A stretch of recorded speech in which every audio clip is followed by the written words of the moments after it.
customer pulled into my driveway last week. He had just dropped $3,400 at a dealership, chasing rough idle, hesitation, and bad gas mileage. 4 new parts. Symptoms came back inside 3 weeks. I cleaned 5 sensors, 27 minutes. His truck pulled harder than it did the day he drove it off the lot. He stood there and asked me the same question I hear at least once a week. Why does nobody tell people this? So today, I am telling people this. Clean these 5 sensors and your car will drive like it did new. Stay until the end. The 5th sensor is the one that panics drivers into spending $2,000 when the real fix takes 15 minutes and a flathead screwdriver. Sensor 1 Part 1. The mass airflow sensor. Start with the sensor your car needs cleaned right now. The mass airflow sensor. It sits right behind your air filter inside a small plastic housing with a wire connector on the side. Inside that housing is a sensing wire thinner than a human hair. That wire tells your engine computer exactly how much air is entering the engine.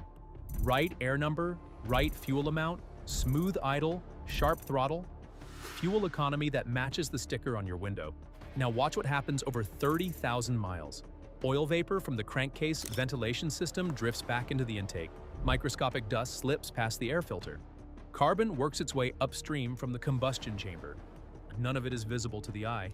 No warning light fires. The sensing wire just gets coated, layer by invisible layer. The reading drifts low. The computer thinks the engine is starving for air and cuts fuel back to compensate. Rough idle starts at red lights. Hesitation creeps in on acceleration. Fuel economy drops 2 or 3 miles per gallon for no reason you can put your finger on. Sensor 1 Part 2. Cleaning the mass airflow sensor. Here is where the trap closes. The shop hooks up the scanner. System running lean, cylinder misfire. Catalytic converter efficiency low. The service writer starts pricing oxygen sensors and fuel injectors. $1,200, sometimes $2,000. Nobody touches the sensor sending the bad data.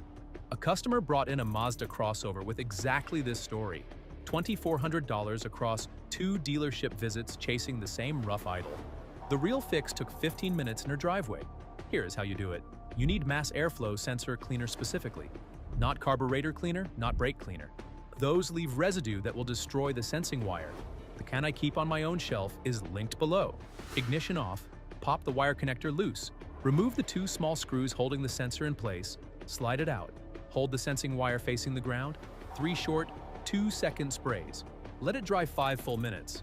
Never touch the wire with anything. Spray only, reinstall. Disconnect the battery negative terminal for 10 minutes. Reconnect. Start the engine. Let it idle 2 minutes. Watch it smooth out. $8 versus a $2,400 repair. Sensor 2, Part 1, the throttle position sensor. Now to the sensor that gets misdiagnosed as a transmission failure more than any other part on your car. The throttle position sensor. It sits right on the throttle body itself, mounted to the side, watching the butterfly valve every millisecond you are driving. When you press the gas pedal, the throttle plate opens. The throttle position sensor tells the engine computer how far you pressed and how fast you pressed it. The computer uses that single number to decide fuel injection, ignition timing, and transmission shift points all at the same time. Watch what happens when that data gets wrong. Carbon builds up on the throttle plate,